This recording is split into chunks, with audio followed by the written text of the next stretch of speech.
It is now my privilege to invite our special guests to join us at the front to light the auspicious lamp. I'd like to call upon Dr. Swaroop Sampath, celebrity, educationist, and social activist, Mr. Milind Soman, model, actor, film producer, athlete, and activist, Mr. Puran Chandra Pandey, executive director, UN Global Compact Network India, and our host, Mr. Ashish Kumar Chauhan, MD and CEO, BSE.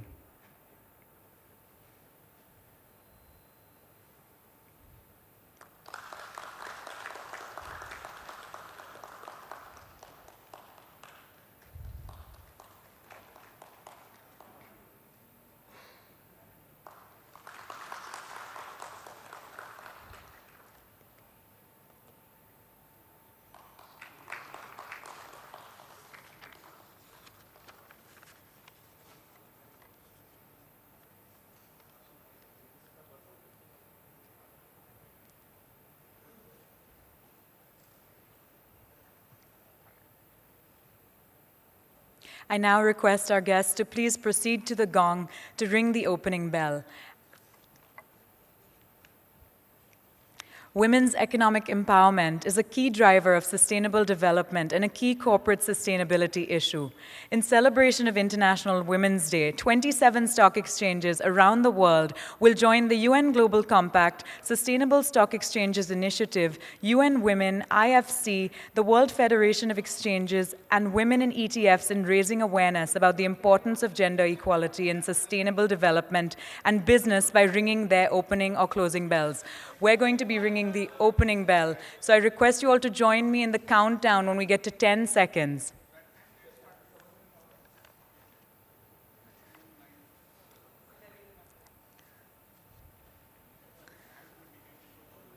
The aim is to have bells ringing across the globe to bring further attention to the importance of gender equality to economic growth and development.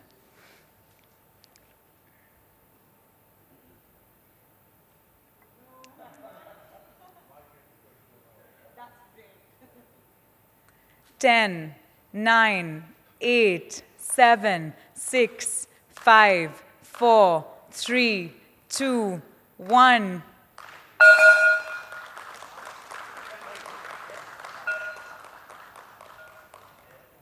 The BSE, in partnership with UN Women, hosted this opening bell ceremony on March 8, 2016, to participate in this global movement towards gender equality.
This symbolic opening bell marks our commitment to our shared vision of gender equality and a desire to see more women leaders in business globally.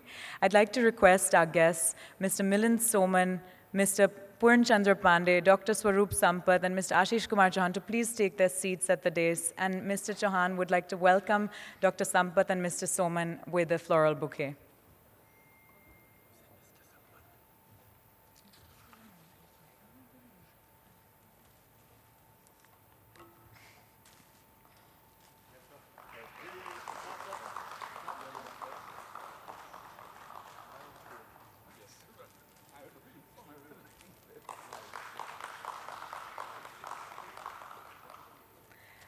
I now invite Mr. Ashish Kumar Chauhan, MD and CEO, BSE, to deliver the welcome address.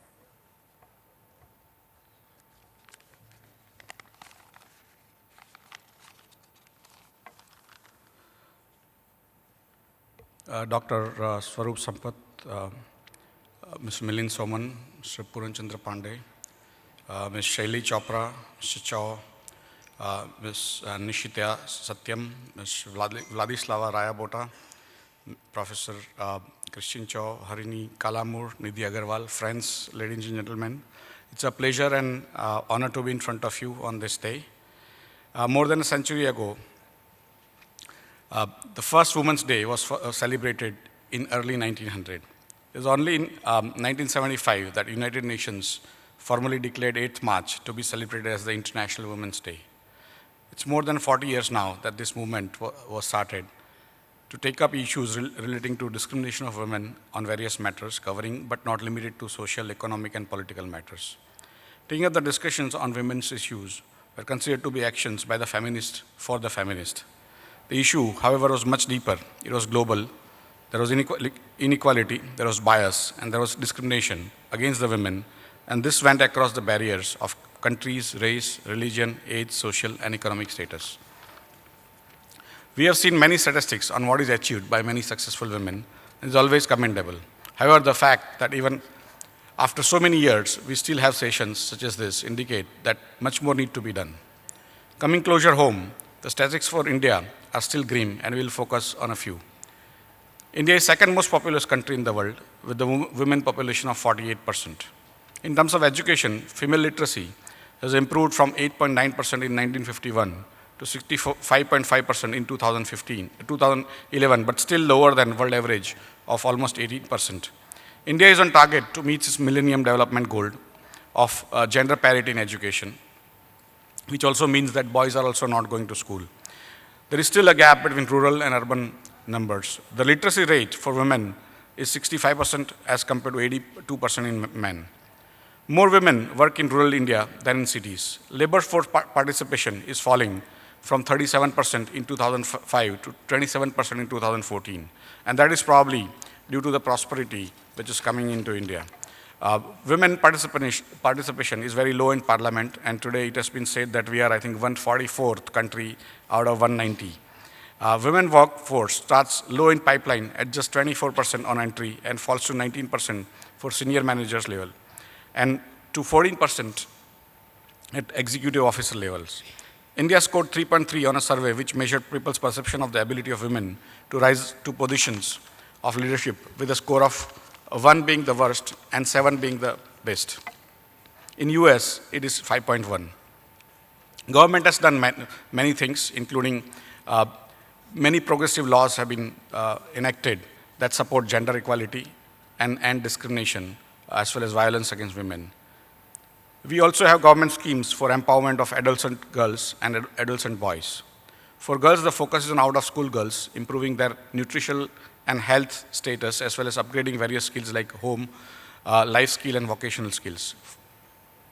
India is a signatory to the Convention of Elimination of Discrimination Against Women and the UN Convention on the Rights of the Child.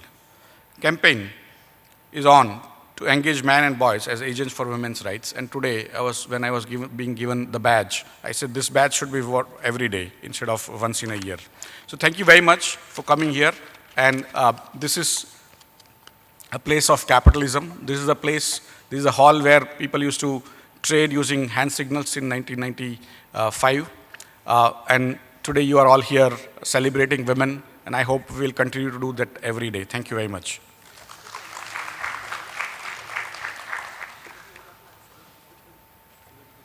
Next, to tell us more about the UN's vision for gender equality, I invite Mr. Puran Chandra Pandey, Executive Director, UNGCNI.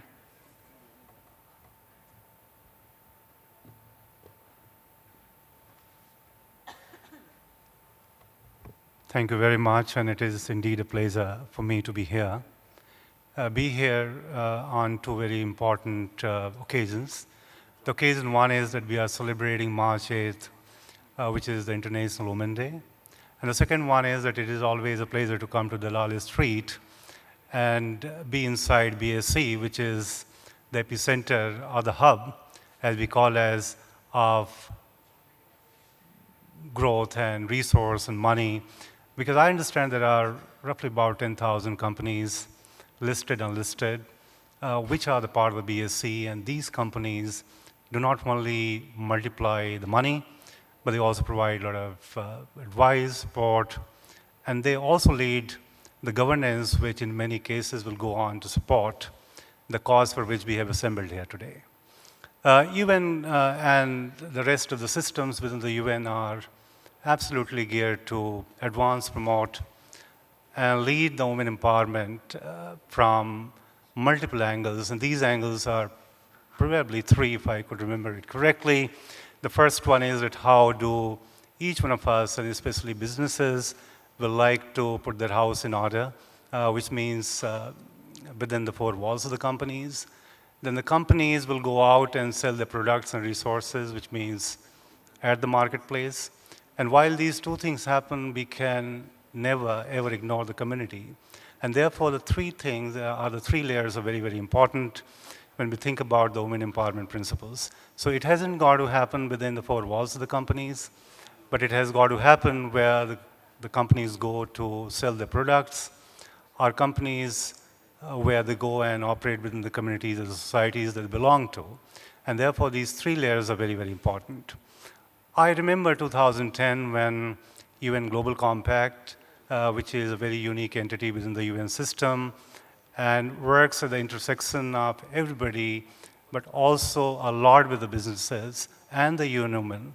Be Together came out in 2010 with 7-fold principles, and these are called as guideposts, asking and empowering companies to embed them, and embed them not only in their policies, but also ensure that these principles are implemented. And the 7 principles, but they start with the leadership, because leadership in companies is very, very important. And then whatever the companies do, they have got to report back. And therefore, everything with respect to the supply chain of women empowerment and gender equality will probably fall within those 7 steps. Globally, we have 1165 companies which have embraced these 7 principles of the women empowerment. And in India, I would like to say that the progress has been slow, but we are working very, very closely with the companies and try and tell them that the best way to empower yourself, the best way to follow the governance, the best way to send the right signal, and the best way to celebrate the diversity, as Ms. Chauhan said, is 48% in case of India. So if we have half of the population, which is the woman-centric population or the woman population, we cannot ignore that kind of a section, which is very, very important. There are researches and evidences which suggest that women are probably better suited to drive the growth and development in any economy or in any country. So given those facts, we need to really remember that the time has come in where the government has been trying to come out with several laws and rules. And I would not really go on to refer to several laws and rules, but the Companies Act of 2013, which the Government of India changed from 1956, is a landmark, which says that, among other things, at least one independent woman director has got to the part of the board of any company. So we are moving pretty progressively on that, but I would only like to say that we have got a long way to travel, and which will happen only when we empower our women economically. Because once economic empowerment comes in, social and political empowerment will come on its own. So I will once again like to thank BSE for hosting this event, UN Women, which is a part of the Alliance, IFC, Sustainable Stock Exchanges, UN and the UN system. We're all together to see to it that we don't really do whatever we have been doing in isolation, but we come and join forces and work together to collectively ensure that we, at all levels, be it home, be it out in the market, at the community, at the marketplace, we have got to ensure that we do the things in the right way. And the right way will mean that we really take that issue more collectively than try and do the things in our own isolated prisms. Once again, Thank you very much to all of you for coming and being the part of this very, very important occasion and the event that we are hosting today with each one of our partners sitting here on the table here, and most of you who make this event par excellence. Thank you very much. Thank you, sir. We are honored to have with us today Dr. Swaroop Sampath, celebrity educationist and social activist who uses the dramatic arts to empower and educate girls. I now invite Dr. Sampath to share her thoughts with us.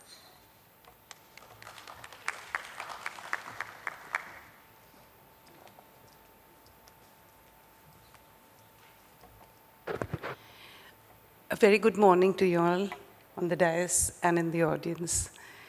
It gives me great pleasure to be here, and I am honored to be here. First of all, like I was talking to him, and I said I'm from a Gujarati family, and to be in this building is like awe-inspiring.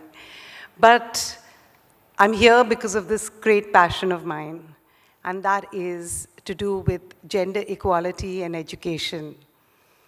I think we really need to work hard at it because of all the problems that we have. At the government level, we do small changes and large changes and trying to change laws. And ultimately, I think the defining force is education. What is lacking is the correct education and education for all. And that is what we should strive for. It is so funny that I was teaching my children in the villages about the Indus Valley civilization. And I came across some papers in the research which said that the latest research of the valley showed graves that were dug up. And there were the graves of the women and there were graves of men. And they found that the graves in which the women were had more property.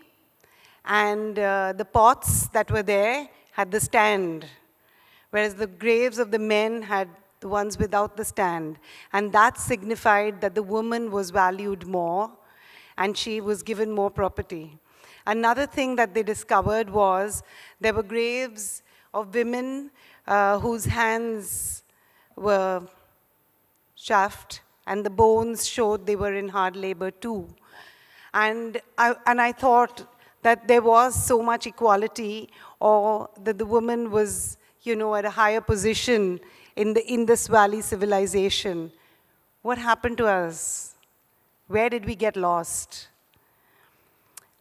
Going back in history and saying, maybe with the coming of the invaders and the coming of this and coming of that, this changed and that changed, and Mahabharata this and the Gita this, and I think, yeah, sure. But what are we doing now? Jo ho gaya, so ho gaya. I think it's really stupid to sit back and say, that guy threw the stone and that's why I'm hurt. Well, get up and do something. And I believe that each person should get up and do something. Because in a democracy, it's not about voting. A democracy is about going and doing things. So when we say that the government doesn't do anything, I'd say shame on you. I would ask you, what are you doing about it? There is so many things that you can do to help for education and gender equality. The reason I'm stressing so much on education is that we need to educate not only the girls, but we need to educate the boys too. If there is this, only 47 are women, 47%, so what about the rest? And 47 is nearly coming to equal, right? So if we just educate the women, is it going to make a difference? No, it isn't. Believe me, I've tried it. I've tried it in the villages of Gujarat, Maharashtra, and Rajasthan. And it really works. One of the things that really makes a difference is life skill education. And that brings about a lot of change. So what I would like to promote is, of course, yes, we need to change laws, we need to change, make it equal and make it easier for women to come into businesses and become entrepreneurs and everything. But I think ultimately it's about education, because it's about changing values and changing the mindset. And I hope and I pray that we will all work towards that. Thank you very much.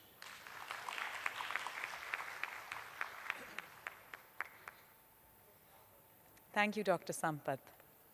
We are also delighted to have with us today Mr. Milind Soman, model, actor, film producer, marathon runner, and champion of gender equality and women's issues.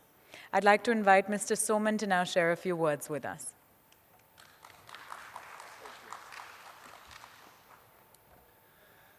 Thank you. Good morning, everyone. It's really, I would say it's really great fun for me to be here. I've heard so much about the stock exchange. I don't come from a very capitalist background.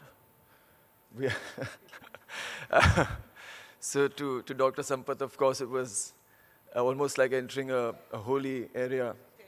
Yes, yes. But for me, it's like, I've heard of it since I was a kid. Stock exchanges all over the world and Dalal Street and all of that.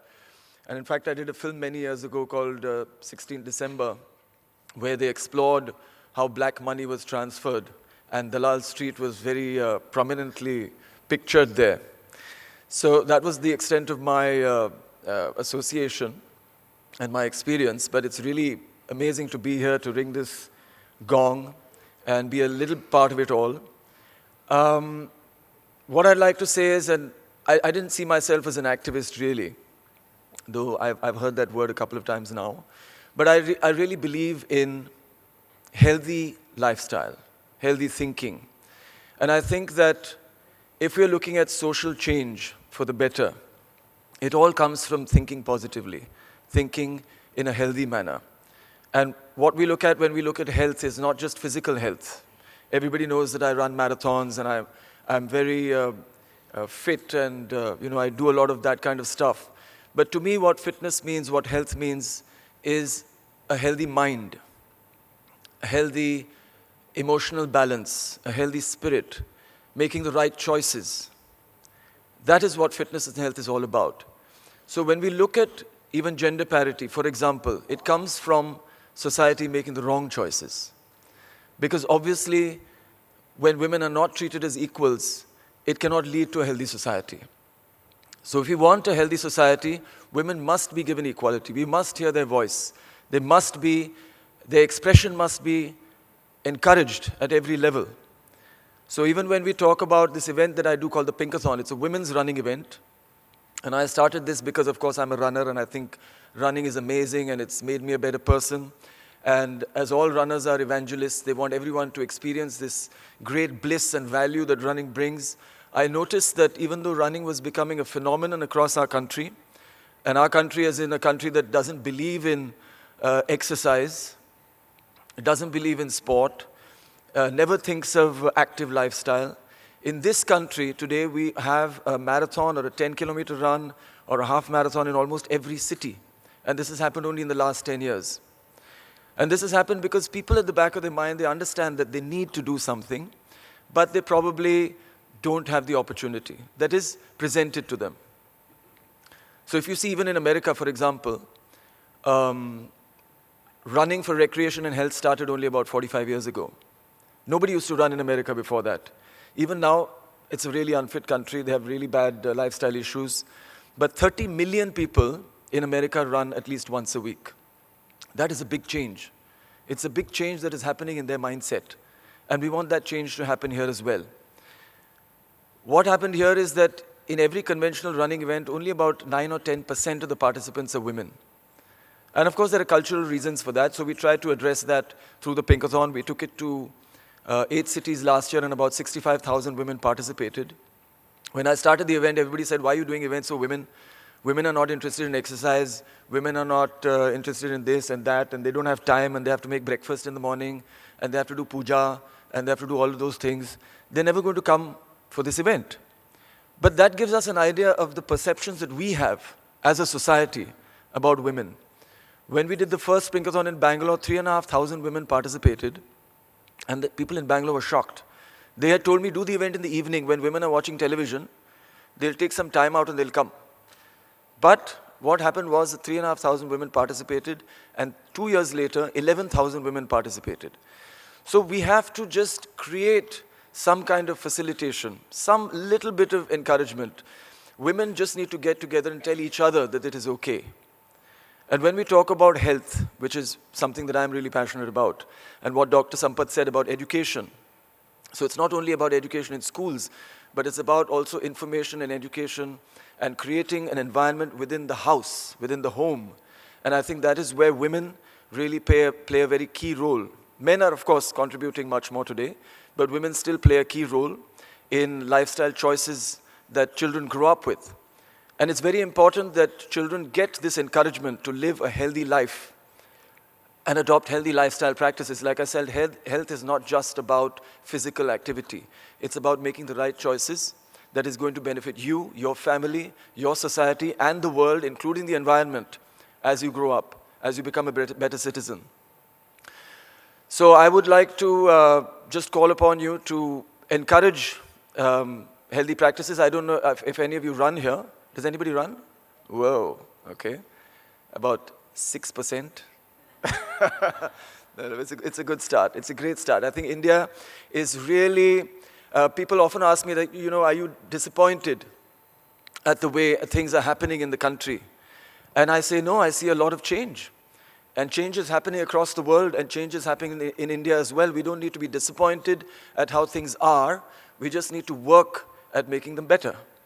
And again, as Dr. Sampath said, it falls to each of us, not depending on the government or organizations, but to each of us, when we understand the value of something good, to spread awareness of that value and make other people aware of that value and get together as citizens, as individuals, and do something for our country. Thank you.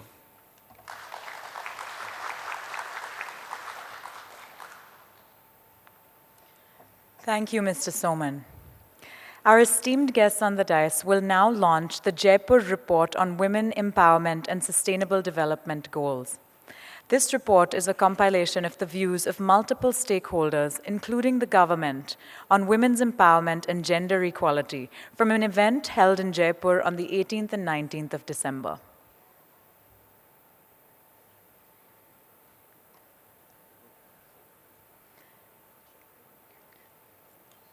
Perhaps everyone can come forward to uncover the report as well as for a photo opportunity.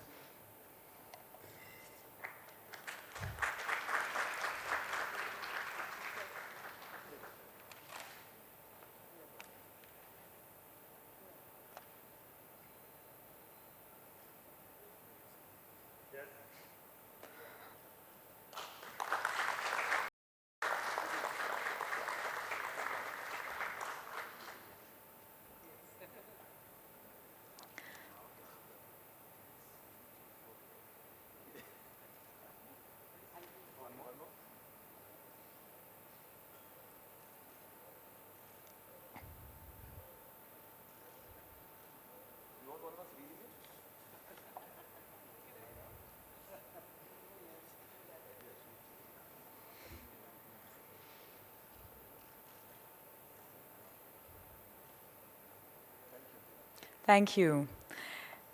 Now, to mark the significance of this occasion, Mr. Ashish Kumar Chauhan, MD and CEO, BSE, will present mementos to our special guests today. Dr. Swaroop Sampath.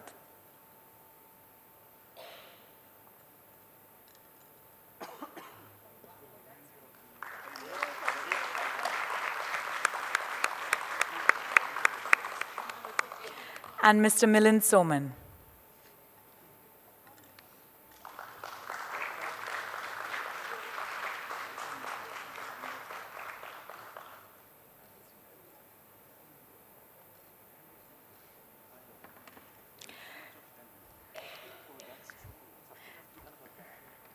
Thank you to all our guests on the dais. Please join me in giving them a round of applause.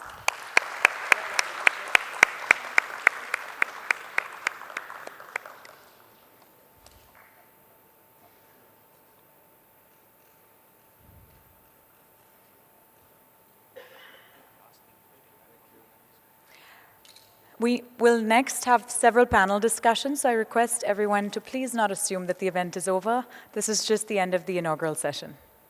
Thank you so much once again to our esteemed guests. Thank you for sharing our commitment to gender equality.